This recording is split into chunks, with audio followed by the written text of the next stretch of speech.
Coming up on WUFT's First at 5, rain continues into the evening, then the coldest air of the week settles into North Florida.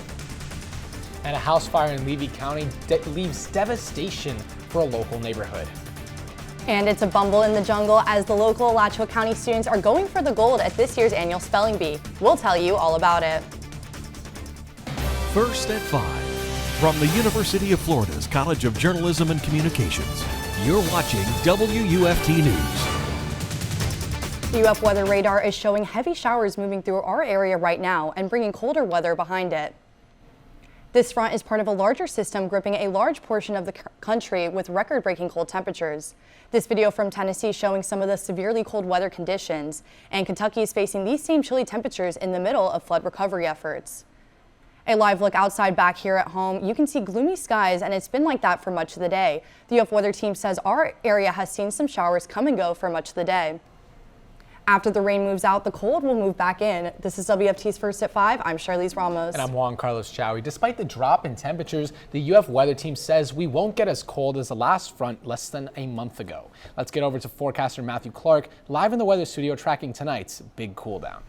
Yeah, we're not going to get that cold tonight, but it's Friday morning that is going to be the coldest. Right now, those winds are switching in from the north, bringing us down to 63 degrees. Not seeing much rain on our campus cam right now. Actually seeing some skies overlooking our campus cam right now. Those clouds are starting to move out of our way. Most of that heavy rain is down south over Tampa right now. And then there's the icy conditions up in North Carolina and South Carolina, bringing in snow and ice over there, all a part of this weather system. So most of that rain is down south of us right now. Some showers in Marion County still, and some strong showers down in the villages currently, but most of that rain is out of our area right now. We could see some residual showers moving their way in tonight, but overhead clouds are going to remain. 61 right now in Gainesville. You can see those colder temperatures up in Lake City and Live Oak. Those temperatures are going to drop as we head into parts of the evening hours. Rain chance is going to start to taper off as well, and we're going to get down into the lower 50s before we're waking up in the upper 40s tomorrow. And look at that, temperatures in the rest of the country.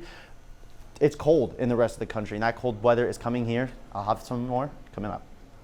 In light of these colder temperatures, the city of Gainesville has activated its cold night shelter program starting tonight until Saturday. St. Francis House and Grace Marketplace will provide shelter at night to those in need. St. Francis House serves mainly families, women, and children, and Grace Marketplace will provide shelter for adults.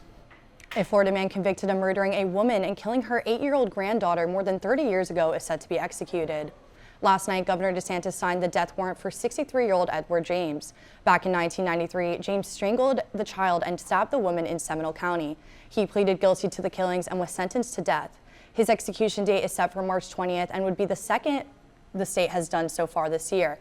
We told you last week, James Dennis Ford was put to death for murdering a couple in Southwest Florida. Firefighters are working to learn what caused a deadly fire at a Citrus County home. When crews arrived, they say the home was almost completely engulfed in flames. The roof had already collapsed by the time firefighters stopped the spread of the fire and broke through the garage door. It took almost 4 hours to ensure the fire was completely extinguished, and after 2 full sweeps of the home, they discovered a dead body. The person's identity has not yet been released. The Florida Highway Patrol is investigating a crash between a school bus and a truck that killed 2 people. Troopers say this morning a pickup truck was going down State Road 24 and turning from the US 19 intersection crossed into the far right lane.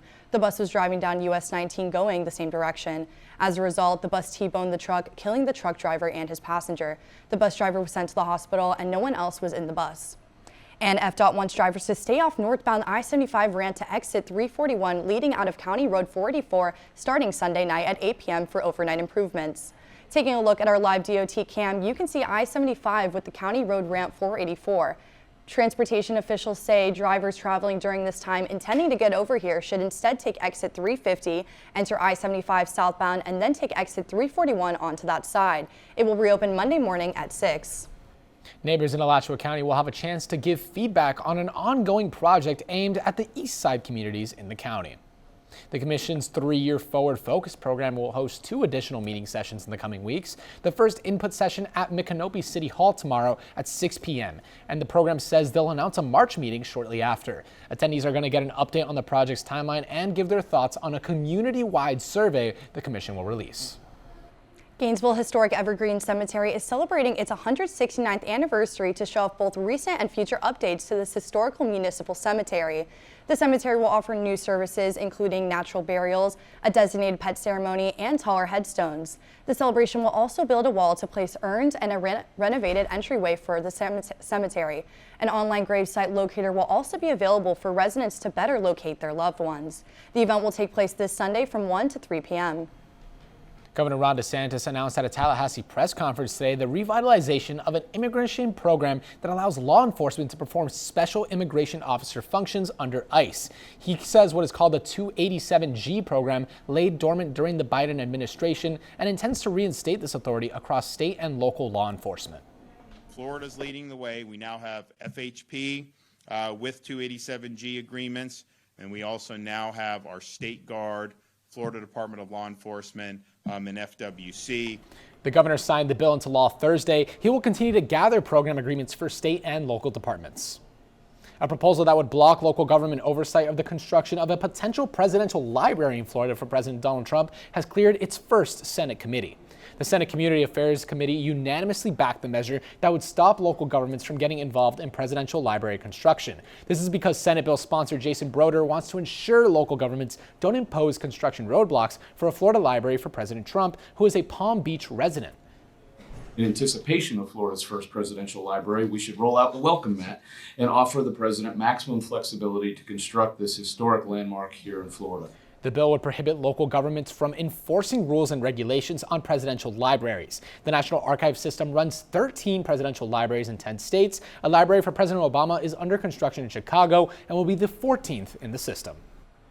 Replicas of creative works made by Israeli artists are now on display in Gainesville. WFT's Bernardo Montas visited a new Gainesville exhibit examining reactions to the war in Gaza through art.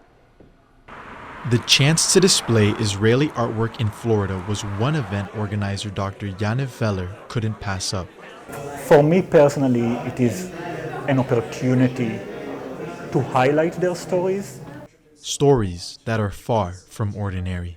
The exhibit titled October 7th displays work made by artists directly impacted by Hamas's attack on Israel. It opened Tuesday evening at the Norman H. Lipoff Hillel building. The work shown in this exhibit isn't exclusive to artists who survived the October 7th attacks. It also includes works by artists who didn't. Their work depicts themes of strife, anguish, and fear, themes prevalent in other works in this exhibit. Veller says this project offers a unique perspective on the over 500 days old conflict. Art has a very powerful message to convey. It is a medium that we don't often think about enough when we think about politics and the news and the headlines. That message hit close to home for first-year student Tovar Stein. He was completing a development program in Israel the day Hamas killed 1,195 Israelis and took 251 hostages.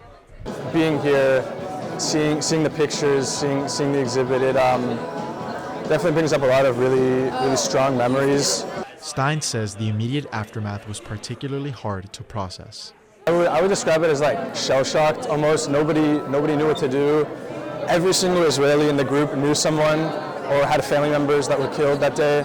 Since Hamas's attacks, Israel has killed at least 45,000 Palestinians in Gaza. For Stein, the artwork is a reminder that people are dying, people are suffering. And that's not to say that it's unilateral. People are suffering on both sides of this conflict, and change needs to happen. Bernardo Montas, WUFT News. The NU Museum in Tel Aviv provided the artwork for the exhibit and will remain on display at the UF Hillel Student Center until Friday. Coming up after the break, we'll say goodbye to 7 beloved members of the Santa Fe Teaching Zoo. But in some lighter news, we'll recap an event where Alachua County kids got the chance to have some fun at their local library. You're watching WUFT-TV News. Right now, more than 36 students are competing to become Alachua County's top speller. The spellers have been going strong for the last 2.5 hours at Idlewild Elementary School. WFT's Alexis Vivanco takes us live from the elementary school to tell us the latest word on this annual event. JC and Charlize, the word today has been electric. That's spelled E-L-E-C-T-R-I-C. Many students entered, but only one can be crowned Alachua County Spelling Bee champion. Alachua County hosted their 81st annual Spelling Bee. The competition features 39 students from 36 local elementary and middle schools. Students are competing for the chance to represent the county in the regional Spelling Bee in Jacksonville. The winner of that competition will go on to the prestigious Scripps National Spelling Bee all the way in Washington, D.C. And guys, I'm not quite sure if you can see what's going on right now, but past these doors you can see 34 rounds of competition. What started with a full house of students has now trickled down to just 2 contestants that are working their way to potential victory. I mean, I talked with the grandma of one of the contestants, and she said that he had been preparing for this for the longest time and even had a chance to go last year for the competition and compete in the regionals in Jacksonville. It's still anybody's game here, folks, so we'll keep you updated for the most part on how things might be looking out. But right now, you can clearly see that the benches are not as full as they once were at the beginning. But listen, only time could tell what might occur from this. But this Bumble in the Jungle is almost wrapping up. But for the most part, Alachua County will look to make someone proud with some stellar spelling. Live from Idlewood Elementary, Alexis Vivanco, WFT News. In some more SPLLING news, Marion County has already crowned their top speller after 22 students competed last night. After going 11 rounds, Ava Mai, an 8th grader at Liberty Middle School, emerged as the county's top speller. Mai spelled derivative to take home the championship, which includes a ribbon and a cash prize. Mai will now compete in the regional competition for a chance to advance to the National Scripps Spelling Bee. And if you happen to be a big fan of otters, act fast. Santa Fe's chatty otters are saying goodbye to their longtime home at the college's teaching zoo.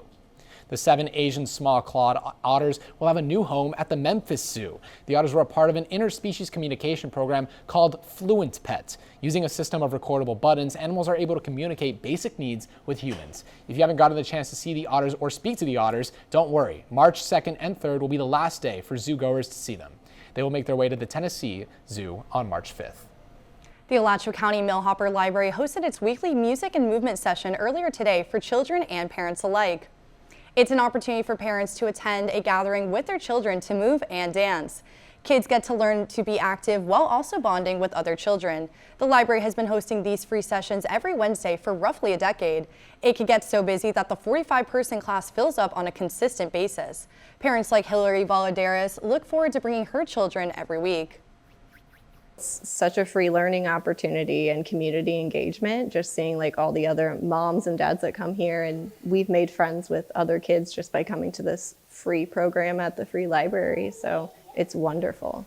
Parents and children can attend the event on first come, first served basis. The program runs every Wednesday at 10:15 to 11 a.m. Below freezing temperatures are coming back, and a freeze watch is in effect tomorrow night into Friday morning. I will have what to expect coming up after the break. You're watching WUFT-TV News. You know, Charlize, Matthew, the weather outside yesterday was so beautiful, and I picked out this outfit thinking, man, I'm gonna represent. You know, I got the bright yellow tie, and then I feel like I wasted the outfit. I know, same. After seeing the weather yesterday, I was really looking forward to the rest of the week. Your forecaster Matthew Clark joins us now with what the weather is going to look like. Yeah, I mean, yesterday it was beautiful outside. Today, not so much, but you can bring out those yellow ties tomorrow and Friday because it's going to be much nicer. It's a part of the system that's moving its way across the eastern seaboard right now of the United States, moving its way up through the Carolinas, bringing in a lot of snow and ice up to the parts of North Carolina and parts of Virginia. However, most of that rain is tapered off here, and not only is it bringing precipitation to these areas, it's bringing bitterly cold temperatures and record-breaking cold temperatures to the rest of the country. Temperatures right now, they just reached the negatives in Minneapolis, Minnesota, Omaha, 4 degrees, a brisk 4 degrees, and those temperatures are only going to drop as that system moves its way up through the East Coast. It's going to strengthen as it moves its way up towards the Atlantic. It's going to bring even colder temperatures tomorrow morning, negative 13 in Minneapolis tomorrow morning, and as we head into tomorrow, those highs very warm in St. Louis, 20 degrees in St. Louis. Down here in Florida, it will be in the 50s, but it's going to be pretty chilly. And then Friday morning, coldest temperatures are going to move their way towards the east, 20 in Atlanta, in the 30s here in Florida. It's going to be bitterly cold for the next couple of days, and that's because as it moves its way into the Atlantic, it is going to strengthen, and it is going to just wedge all this cold north air into our area, bringing in some snow showers and ice to parts of the Carolinas, and then sub-freezing temperatures in parts of the Midwest, about 45 degrees below below normal temperatures. Here though, not too cold quite yet, 63 degrees overlooking our campus cam. Still dreary overlooking it as well. Those winds are switching from the north. The rain has faded off though. It's all south of us right now. Temperatures for the rest of our area, 63 in Ocala, 56 in Lake City, and 56 up in Live Oak. It's pretty mild outside right now. Again, most of that rain is down south in Marion County right now. Ocala still getting a few sprinkles and some stronger showers in the villages. This rain is going to continue tonight. A couple residual showers as we head into tonight. Later tonight, we could see a couple residual showers, but that cloud coverage is still going to remain overhead. A lot of that system is going to move off into the Atlantic Ocean before it clears us out tomorrow afternoon. It's going to be beautiful out tomorrow afternoon as all those clouds clear the atmosphere. And Friday morning, it's going to get pretty chilly. So if you're out and about on your Friday morning, it's going to be pretty cold. So tonight, lingering showers. Those temperatures are going to start to drop gradually, and then 55 degrees as we head into midnight. And then we're going to be waking up tomorrow in the upper 40s, mid 40s actually, 46 here in Gainesville, 43 in Lake City, and 43 in Live Oak. It's going to heat up pretty nicely tomorrow as well. It's going to be a beautiful day outside tomorrow, much nicer than it was today. 67 in Gainesville, 70 over in Ocala.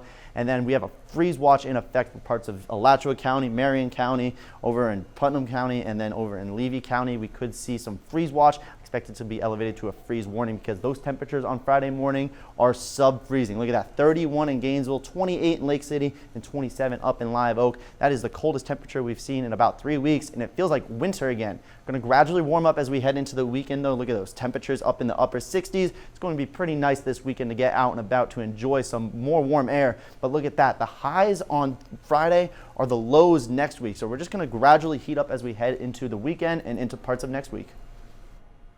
Florida men's basketball won big last night against Oklahoma in the O-Dome. The Gators were draining threes left and right, led by Walter Clayton Jr. with 18 points. More on this after the break. You're watching WUFT-TV News. Welcome to sports. I'm Hannah Mack. Florida men's hoops won their 5th straight game last night after a 20-point thrashing of Oklahoma. Let's take a look at some highlights. It was another sold-out arena last night, and let's say that the Reptiles, well, they were rowdy. Walter Clayton Jr. got going early with success from deep. He tied the game 6-6 with this triple from an Aberdeen assist. 48 straight games with a triple from Mr. Clayton. He was feeling it in the first half and pulled up from the logo. Makes it 15-8, Gators lead. Gators led 22 points at the half, and of course, the bench was loving it. Now, moving on to the second half, Elijah Martin, he wasted no time with this three-pointer on the right wing. And get used to this duo, Walter Clayton Jr. and Micah Handlockton. A little give and go from the top of the key. Clayton, he was on fire last night and just could not miss at all. Gators take a 56-35 lead. And now, the three-point specialist, Urban Klabzar, he had to get in on the action with the corner triple. And Gators, it was just too much for Oklahoma to catch him. Gators won 85-63. Now, some notable stats from last night's game. The Gators hit 12 triples with a combined season-low 6 turnovers. 5 Florida players scored in double digits for the 4th straight game, an accomplishment that hasn't happened since the Billy Donovan era. Todd Golden had nothing but positive things to say after the game. Incredibly proud of our team. I thought we did a really good job of being pretty systematic with our effort tonight. After the first 4 minutes, I thought we played really well. Switching to the water, Florida Swim and Dive are in Athens, Georgia on day 3 of the SEC Championships. Day 2 brought lots of success for the Gators, including record-breaking performances.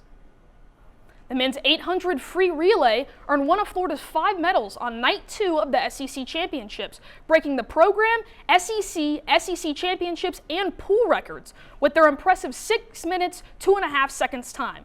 22 Gators advanced to the finals, and today individual events began and will wrap up after 5:30 p.m. Over in gymnastics, Leanne Wong is ready for a top 5 matchup against Oklahoma and is helping her teammates with their mindset.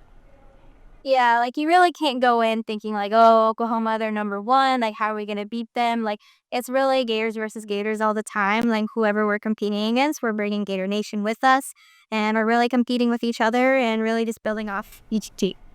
The Gators will battle Oklahoma on Friday at 9 p.m. as they look for their first ranked road win of the season.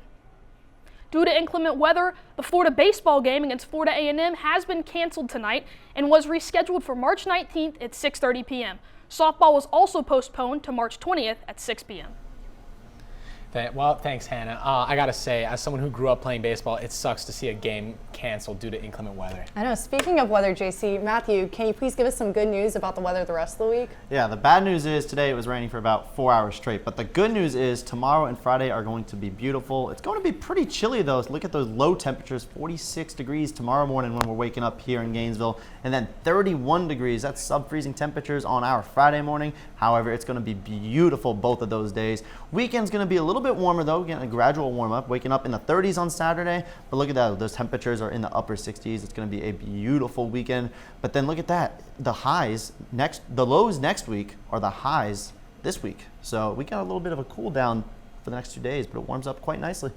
I know, I'm excited for the weather the rest of the week. Thank you, Matthew, for the update, and thank you all at home for joining us. We're back here tomorrow for another edition of First at 5. But your North Central Florida news is always on at WUFT.org and on all of our social media platforms. Have a good night.